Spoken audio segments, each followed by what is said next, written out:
नमस्कार. आज मी बनवत आहे राम लड्डू चाट रेसिपी. याकरता मी 2 कप मुगाची डाळ आणि अर्धा कप चण्याची डाळ घेतलेली आहे. तुम्ही उडदाची डाळही घेऊ शकता थोडीशी. ह्या सगळ्या डाळींना आपल्याला स्वच्छ धुवून एक 4-5 तास भिजत घालायचं आहे आणि पाणी काढून याची आपल्याला पेस्ट करून घ्यायची आहे. कमीत कमी पाणी घालायचं आहे आपल्याला यामध्ये आणि ह्या डाळीला आपल्याला चांगलं फेटून घ्यायचं आहे. फेटताना एकाच डायरेक्शनने आपल्याला फेटायचं आहे, कारण यामध्ये आपल्याला खाण्याचा सोडा वगैरे काही घालायचं नाही आहे. डाळ फेटून झाली की ती हलकी होते. 5-7 मिनटं फेटल्यावर मी हिला चेक करत आहे. एका वाटीमध्ये पाणी घेऊन मिश्रण घालते. तर मिश्रण एकदम पोहायला लागतं, म्हणजे आपली डाळ परफेक्ट झालेली आहे. जर मिश्रण खाली बसत असेल तर 1-2 मिनिट हिला पुन्हा फेटून घ्यायचं.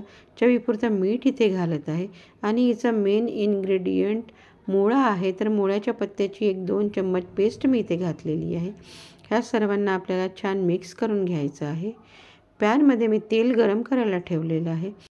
तेल गरम झाल्यावर आपल्याला गॅस मिडियम करायची आहे आणि आपल्याला ही पकोडी लो टू मिडियम फ्लेमवरच तळून घ्यायची आहे.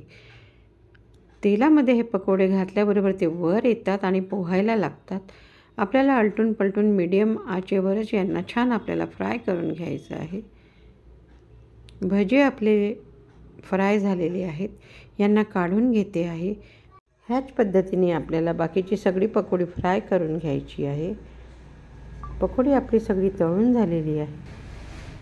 पकोडीला तोडून बघितल्यावर आतमध्ये खूप सुंदर जाळी आलेली आहे, म्हणजे आपला पकोडा एकदम परफेक्ट तयार आहे. आता याकरता आपल्याला एक हिरवी चटणी बनवून घ्यायची आहे. 4-5 हिरव्या मिरच्या, आलं, लसूण आणि मुळ्याची पानं आपल्याला इथे घ्यायचं आहे. ह्या सगळ्यांना मिक्सरमधून काढायचं आहे आपल्याला. त्यामध्ये मीठ, काळं मीठ आणि लिंबाचा रस आपल्याला पिळायचा आहे.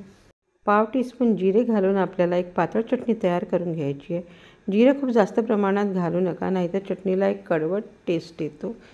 आता आपल्याला मुळ्याचा सॅलड बनवायचा आहे. मुळा सोलून एका जाड किसणीने आपल्याला किसून घ्यायचं आहे.